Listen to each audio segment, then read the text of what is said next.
하지 않았다면 지금과 다른 결과를 맞이했을 것 같기도 하거든요. 그래서 익명으로나마 제 이야기를 한번 해드리고 싶어서 이렇게 글을 쓰게 되었습니다. 저는 지금 40대 중반의 여자이고 사별의 경험이 있습니다. 지금 현재 재혼해서 살고 있어요. 이야기를 시작하기에 앞서 죽은 남편을 첫 번째 남편이라고 하고 재혼해서 만난 남편을 두 번째 남편이라고 칭하도록 하겠습니다. 제 첫 번째 남편은 정말 불의의 사고를 당해 한순간에 세상을 등지고 말았습니다. 화재 사고로 목숨을 잃게 되었거든요. 그리고 저도 그 사고 현장에 있었습니다. 지금은 이렇게 이야기를 꺼낼 수 있게 되긴 했습니다만 사실 이렇게 이야기를 할 수 있게 되기까지 정말 많은 세월이 걸렸어요. 어쨌든 저와 남편은 정말 금슬이 좋은 부부였습니다. 동네에서 인꼬 부부로 소문이 자자한 부부였거든요. 첫 번째 남편과 저는 오랜 기간 연애를 하다가 결혼을 하게 된 케이스였어요. 제가 결혼을 결심하게 된 이유는 저를 항상 먼저 챙겨주는 사람이었기 때문입니다. 오랜 기간 연애를 하는 내내 단 한순간도 변함없이 저만 바라봐 주었고 여자 문제로도 속 한번 썩히지 않는 완벽한 남자였어요. 우린 10년이란 긴 시간 동안 연애를 했고 자연스럽게 결혼을 하게 되었죠. 20의 나이에 만나 서로 이런 일 저런 일 다 겪어보고 울고 웃고 그렇게 꽃다운 청춘을 보내다가 30의 나이에 새로 시작하는 마음으로 결혼을 했고 부부의 연을 맺었습니다. 정말 행복했어요. 너무 행복해서 이 행복이 어쩌다 깨지진 않을까 그런 불안함이 들 정도로 무척 행복했어요. 그래서였을까요? 저희 가정의 행복은 순식간에 깨졌죠. 저는 첫 번째 남편과 결혼 후 2년째 되던 해에 예쁜 쌍둥이를 낳았어요. 저희 부부는 항상 딸 하나 아들 하나 낳자고 곧잘 이야기하곤 했는데 어쩐 일인지 운명적이게도 이란선 쌍둥이를 낳게 되었습니다. 예쁜 공주님과 멋진 왕자님이 저희 부부의 품속으로 한 번에 오게 되었어요. 우리는 너무 행복했어요. 정말 입이 귀에 걸릴 정도로 웃었던 것 같아요. 완벽한 행복이었습니다. 우리를 서로 절반씩 닮은 귀여운 아이들까지 태어나니 제가 꿈에 그려왔던 이상적인 가정이 만들어졌죠. 그래서 저는 늘 주위에서 부러움을 샀습니다. 10년 동안 연애하고 결혼했는데도 아이들도 낳고 잘 살고 있는 데다가 남편이 여전히 저를 너무 사랑해준다는 것에 제 친구는 저를 두고 복받은 여자라고 놀리곤 했어요. 자기네 남편들이랑 비교가 돼도 너무 된다고 하면서 전생에 나라라도 구했냐고 묻곤 하더라고요. 솔직히 그런 이야기가 싫지도 않았어요. 오히려 어깨가 으쓱으쓱하게 되더라고요. 아이들을 동시에 낳다 보니까 저는 일을 그만둬야 했습니다. 아이 하나를 육아하는 것도 버거운 것이 현실이었으니까요. 그래서 남편의 외벌이로 가정을 꾸려야 했지만 행복했어요. 그러나 첫 번째 남편은 혼자서 돈을 벌면서도 제게 유세를 떤다거나 하지도 않았고 오히려 혼자서 거의 아들을 도맡을 수밖에 없는 제게 무척이나 미안해했어요. 그래서 퇴근하고 나면 거의 아이들을 혼자 케어하다시피 하였죠. 여기 계신 여러분들이라면 이해하시겠지만 아이들이 참 빠르게 자라잖아요. 눈 깜짝할 새에 기고 걷고 뛰고 말을 하죠. 저희 남매들도 마찬가지였어요. 결혼 7년 차. 제 나이는 그 당시 37이었고 아이들은 5살 먹은 꼬맹이였습니다. 아이들이 5살 정도 먹으니 소통이 어느 정도 되기 시작하고 아이들도 제 아빠를 닮아서 그런지 말도 잘 듣고 사고도 안 치고 너무 얌전해서 옛날처럼 아이들에게만 목을 매달지 않게 되더군요. 그래서 저는 가족여행을 계획했어요. 사실 그동안 쌍둥이다 보니 아무래도 갓난아기가 하나 있는 집보다 2배로 정신이 사나워서 어디 멀리 가는 여행은 솔직히 엄두가 나질 않았었거든요. 하지만 저희 아이들이 슬슬 공부를 시작하곤 했는데 그때 바다에 대해 너무 호기심을 가졌어요. 저도 이제 어느 정도 능숙해졌고 아이들에게 세상이 얼마나 넓은지도 알려주고 싶어서 내 가족이 함께 떠나는 여행을 계획하게 되었습니다. 아이들에게 동해바다를 보여주고 싶었어요. 해가 떠올라서 세상을 밝히는 모습을 보여주면서 아이들도 그렇게 자라나길 기도하고 싶었죠. 그렇게 우리 가족의 여행지는 동해바다로 정해졌습니다. 새해를 기념하는 추운 겨울이었어요. 저희 아이들은 우렁찬 편이기도 하고 또래들에 비해 성장이 빨라 잘 걷고 뛰고 난리도 아니어서 호텔에 묵을 순 없겠더라고요. 그렇게 독채 펜션을 잡게 되었죠. 펜션은 동화책에 나오는 나무 오두막처럼 지어져 있었습니다. 목조 펜션이라 그런지 나무 향이 나는 것도 좋았고 아이들도 예쁘고 귀엽게 옷을 입혀놨더니 마치 헨젤과 그레텔 같아서 너무 사랑스럽더군요. 아이들은 무척이나 즐거워하기 시작했고 우리는 너무 행복했습니다. 그날 밤 무슨 일이 일어날지 한치 앞도 모르면서 말이에요. 하루 종일 바다를 돌아다니며 이리 뛰고 저리 뛰며 에너지를 쑥 빼서 그런지 아이들은 골아 떨어졌어요. 밤이 깊었고 한참 잘 자고 있던 도중 누군가 저를 거세게 흔들기 시작했습니다. 눈을 뜨니 저희 숙소는 검은 안개로 뒤덮여 있었고 저를 흔들어 깨우는 사람은 첫 번째 남편이었어요. 시야가 어지러웠습니다. 정신을 차릴 수 없었어요. 첫 번째 남편은 제게 빨리 나가라고 눈짓을 했고 제게 외치기 시작했어요. 여보, 정신 차려. 밖에서 119 부르고 기다려. 내가 애들 챙겨서 나갈게.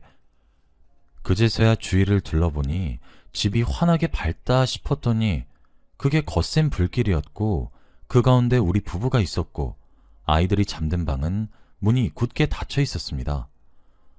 저도 가겠다는 것을 밖으로 쫓아내듯 내보냈고 제게 얼른 소방서에 신고하라고 일렀죠. 저도 시야가 어지러웠기에 제가 이렇게 버티다가는 다 죽겠다 싶어 고개를 끄덕이고 밖으로 나갔습니다. 다행히 침대 바로 옆에 제 휴대폰이 있었고 밖으로 나와 바로 119에 전화를 해서 빨리 와달라고 미친 듯이 울부짖었어요. 위치를 겨우 말하고 난 뒤 저는 개수대로 달려가 추운 겨울이었지만 몸에 물을 갖다 붓기 시작했습니다. 추운 것도 못 느끼겠더라고요. 그리고 위에 입고 있던 티셔츠를 벗어 물을 먹인 후 호흡기에 가져다 대고 다시 불길이 거센 펜션으로 가족을 구하겠다는 일념 하나로 뛰어들어가기 시작했습니다. 그때 펜션의 입구문이 덜컹하는 듯 했어요. 그리고 그 순간 거짓말처럼 와르르하며 모든 것들이 무너져 내리기 시작했습니다. 나무로 지은 펜션이라 그런지 불이 번지는 속도도 무척 빨랐나 보더군요. 게다가 겨울철이라 바람도 세게 불어 불길은 바람을 타고 점점 더 크게 번지기 시작했어요. 순식간에 내려앉은 숙소를 보며 저는 미친 듯이 뛰어서 달려들었습니다. 그런데 누가 저를 거칠게 돌려 세우면서 못 들어가게 막더군요. 제가 신고한 소방관들이 그때 도착한 것이었어요. 진정하란 말은 당연히 들리지도 않았어요. 결국 화재를 진압했고 그렇게 처음으로 간 가족여행에서 저만 살아남게 되었습니다. 첫 번째 남편은 아이들을 꼭 안은 채로 목숨을 거두었고 숙소가 무너지기 직전 현관에서 덜컹 소리가 났다 싶었더니 3명 모두가 현관 바로 앞에 웅크린 채로 발견되었더군요. 제가 조금만 더 서둘러서 나와서 신고를 했다면, 안에서 나도 아이를 구하겠다고 버티지 않았다면, 조금만 더 빨리 몸에 물을 묻혀 현관문을 여는 것을 도왔다면, 만일 제가 그랬다면 우리 가족 모두가 살았을지도 모른다는 생각과 저 혼자만 살아남았다는 사실이 저를 도저히 제정신을 유지할 수 없게 만들었습니다. 더욱이 슬펐던 것은 혼자만 살아남은 저를 아무도 탓하지 않았습니다. 누군가 제게 왜 혼자 살아남았느냐고 독한 년이라고 손가락질이라도 하고 욕이라도 퍼부었으면 죄송하다 빌었을 거고 잘못했다고 얘기라도 할 수 있었을 텐데 말이에요. 결국 현장에서 졸도한 저는 병원으로 이송이 되었어요. 비극적인 소식에 친정시댁 할 것 없이 온 가족이 제가 실려간 병원으로 빠르게 도착했습니다. 시부모님은 아들과 손주들의 비극에 울음을 터뜨리셨고 그건 친정 가족들 또한 마찬가지셨어요. 시부모님께서 제게 다가왔을 때 저 혼자 살아남았다고 욕이라도 하실 줄 알았습니다.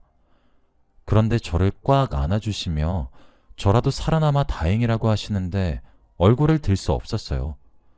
무슨 정신으로 가족들을 마중했는지 기억조차 나지 않았습니다. 울다 지쳐 쓰러지기를 반복하다 결국 마지막 가는 길에서조차 저는 게으름을 피우게 되었거든요. 그 이후 제 일상은 처참하게 무너졌습니다. 도무지 살아갈 수가 없었어요. 저는 빠르게 망가져가기 시작했죠. 그날 현장에서 건질 수 있었던 물건은 제가 신고하기 위해 침대에서 챙겨나온 제 휴대폰 뿐이었어요.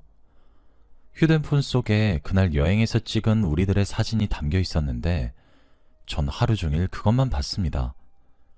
그 누구보다 제가 가장 힘들어하고 있다는 사실을 알아서인지 친정과 시댁에서 번갈아가며 저희 집에 와서 저를 들여다보며 보살펴 주셨어요. 3년 정도는 제정신을 유지하지 못한 것 같아요. 술에 의지하고 약에 의지하고 죽지 못해 살다시피 했습니다. 그런 저를 보다 못한 시어머니께서는 제 탓이 아니라고 저를 다독이셨어요. 그리고 결국 제 나이 40일 때 중매를 서주시며 억지로 선자리에 저를 내보내기 시작했습니다.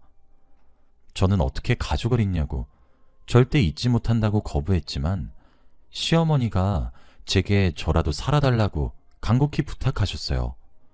저마저 잃으면 도저히 살아갈 자신이 없다고요. 그래도 저를 보면서 아들을 떠올리고 있는데 이러다 저까지 잃으면 어떡하냐고 하시면서 말이에요. 제가 10년을 연애했고 7년을 결혼 생활을 했고 3년 동안 미쳐갔으니 제 인생의 절반을 시어머니께서도 지켜보셔서 그런지 저를 딸같이 여기시는 것 같았어요. 게다가 첫 번째 남편이 외동아들이어서 시부모님께는 첫 번째 남편을 제외한 자식이 없었기 때문에 저를 못 놓으시기도 했고요. 저는 시부모님의 우리 아들은 네가 이렇게 망가지는 모습을 원치 않을 거야 라는 한마디에 선자리를 나갔습니다. 그러다 두 번째 남편을 만나게 되었어요. 지금 만나서 재혼한 두 번째 남편도 무척이나 좋은 사람입니다. 처음 제가 재혼을 결심하게 되었을 때 저희 집보다 시댁에다 먼저 알려드렸어요. 시부모님은 진심으로 축하해 주셨고 이제 거래를 두어야겠다며 섭섭해 하셨죠.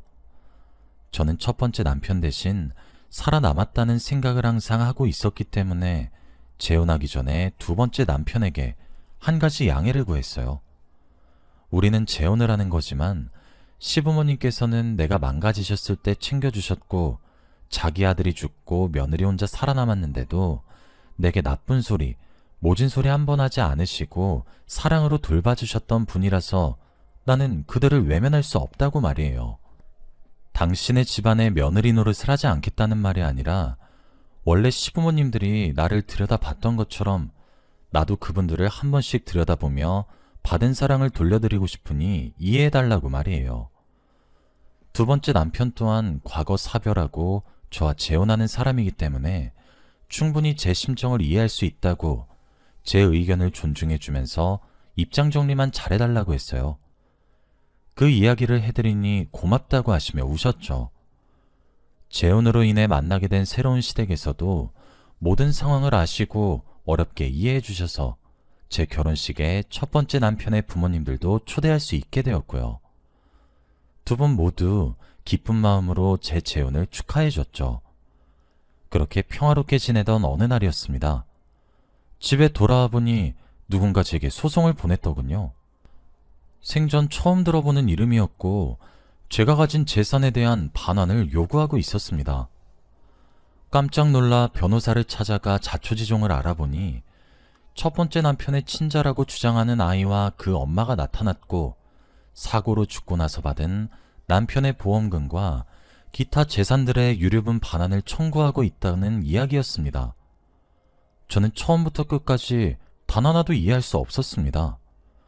첫 번째 남편이 바람을 피웠다는 것부터 아이가 있다는 점과 함께 말이에요. 제가 비록 지금 새로운 가정을 이루었고 첫 번째 남편과 아이들을 제 가슴에 묻고 살지만 이게 무슨 날벼락 같은 일이었겠습니까? 저는 바로 법적 대응을 준비하기 시작했습니다. 그리고 전 첫 번째 남편의 부모님께도 이 사실을 알렸고 변호사님의 합석을 전제로 제게 소송을 건 모자지간과 얼굴을 맞대고 만날 수 있게 되었습니다. 제 아이들이 살아있었다면 딱 저 정도였겠구나 싶은 나이로 보이는 남자아이와 함께 저보다 한참 어린 여자가 들어오더군요. 저는 거들떠도 보지 않은 채로 첫 번째 남편의 부모님께 눈물로 호소하기 시작했습니다. 남자아이를 앞에 내세우면서 그이와 많이 닮지 않았냐 하시는데 흔들리시는 것 같았어요. 죽은 남편의 어린 시절과 그리 닮지 않은 아이였는데도 흔들리실 수밖에 없으셨겠죠. 죽은 아들의 마지막 흔적이라고 생각하실 수 있으니까요. 저는 저 아이가 그 사람의 아이라는 증거를 대보라고 했습니다. 그 여자는 기다렸다는 듯이 가방 안에서 주섬주섬 증거들을 꺼내고는 제게 던지다시피 주더군요. 그건 사진 뭉치들이었는데 그 사진 속에는 정말 누가 봐도 제 첫 번째 남편이라고 확신할 수 있을 정도의 분명한 사람과 제 눈앞에 아이와 함께 앉아있는 여자가 다정하게 찍은 사진들이었습니다. 그이가 가정이 있었다는 사실을 알고는 있었어요. 하지만 저희는 사랑하는 사이였어요. 그 여자의 폭탄 발언에 저는 정신을 차릴 수가 없었어요.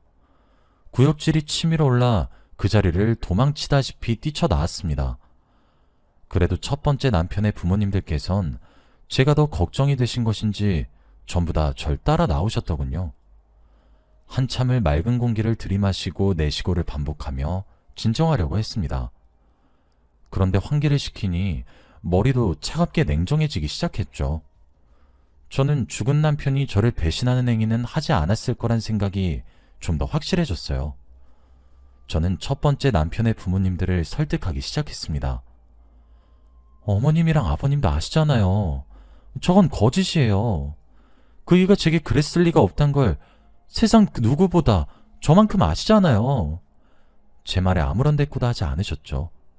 그리고 한참 뒤 제게 말씀하셨어요. 그래, 네 말이 맞다. 그렇다면 넌 어떻게 하고 싶은 거니? 저는 모든 권한을 제게 일임해달라고 요구했습니다. 겨우 슬픔에 무뎌지며 각자의 삶을 찾아가는 우리들이었는데 그걸 굳이 다시 들쑤시는 그 여자가 누군진 몰라도 저는 절대 용서할 수 없었어요. 죽은 자는 아무리 말이 없다지만 그렇다고 억울한 누명을 쓸 순 없는 노릇이죠. 변호사님께는 죄송하지만 합법적인 루트로는 도무지 그 미친 여자의 정보를 캐낼 수가 없었습니다. 그래서 저는 흥신소를 이용하기로 했어요. 저는 흥신소에 가서 그 여자에 관한 정보는 그 어떤 것이어도 좋으니 싸그리 긁어모으라고 의뢰했습니다. 다행히 저는 돈이 많은 편이었고 흥신소에게 넉넉한 보수를 지급했죠. 의뢰한 지 하루가 지난 이후부터 저희 집으로 퀵이 도착하기 시작했습니다. 그 여자를 미행하는 것 또한 의뢰했거든요. 의뢰를 시작하고 딱 일주일 정도가 지나자 꽤 많은 정보가 모였어요. 그리고 거기엔 정말 용서할 수 없는 진실이 숨어 있었죠. 그 여자는 과거 노래방 도우미로 화려한 일생을 보낸 모양이더군요. 그러다 그 일을 만나게 된 것 같았습니다. 남자들은 회식을 하면 도우미가 나오는 노래방을 가기도 하는데 바로 그곳에서 만난 모양이더군요. 그 사람은 그런 문화를 질색팔색했던 사람이었기 때문에 전 제 믿음에 더욱 큰 확신을 가지기 시작했습니다. 그렇게 또 한 주가 지나고 나니 그 여자의 수상한 만남의 정황이 포착되었습니다. 어떤 수상한 남자를 정기적으로 만나고 있는 정황이었어요. 저는 변호사님을 당장 찾아갔고 흥신소에 의뢰한 것들까지 전부 다 이야기를 했습니다. 변호사님은 처음에 당황스러워하셨지만 제가 건네는 사진들과 정보들을 보시자마자 이건 불법적으로 취득한 증거이므로 사용할 수 없다고 하시며 합법적으로 다시 취득하길 원하셨죠. 그 말을 듣고 저도 몇 날 며칠 동안 그 여자를 미행하며 증거를 취득했습니다. 그리고 저는 정말 어이가 없는 진실조차 알게 되었죠. 법정에서는 당일이 되었습니다. 변호사님과 저는 그 여자의 수상함을 지적했어요. 과거 저 여자의 직업이 노래방 도우미였다는 사실과 함께 설사 첫 번째 남편과 만남을 가졌더라도 정황상 여러 남자를 만났을 가능성이 매우 높으므로 저 아이를 첫 번째 남편의 친자라고 인정할 수 없다고 주장했어요. 친자 검사를 하려고 해도 제 아이들과 남편 모두 이 세상에 없으니 할 수조차 없었죠. 법원에서는 제 주장이 근거가 있다고 받아들여졌습니다. 그 여자는 법정에서 매우 흥분하며 반박했어요. 저는 그때 제가 알아낸 진실을 또 하나 밝히기 시작했습니다.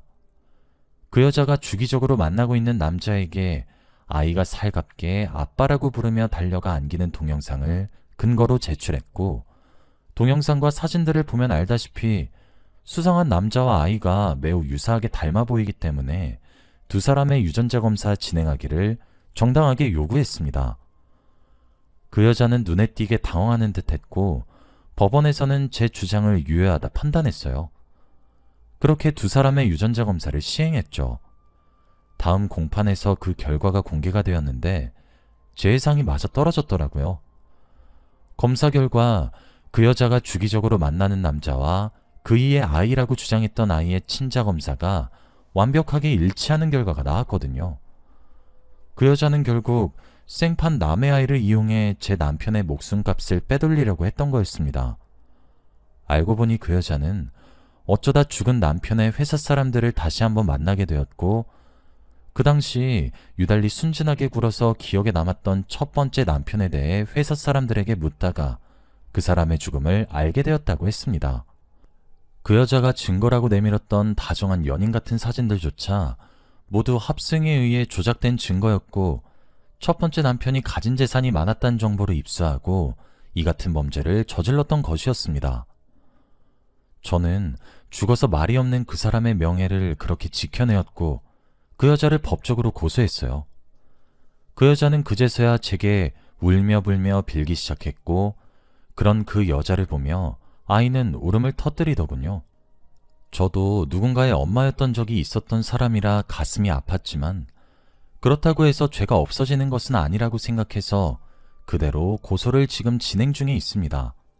당연히 유류분 반환 청구 소송도 기각이 되었고요. 첫 번째 남편의 부모님께서도 제게 고맙다고 눈물 지으셨어요.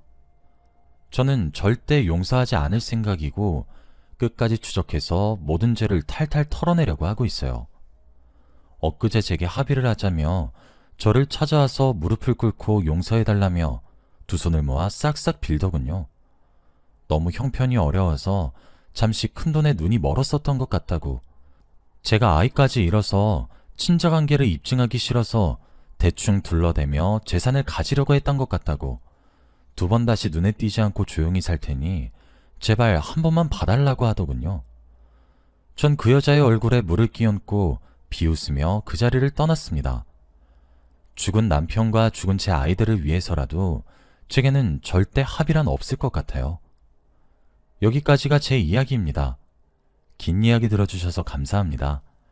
쉽고 긴 법정 싸움이 될 것 같은데 여러분들이 제게 용기를 주셨으면 좋겠습니다.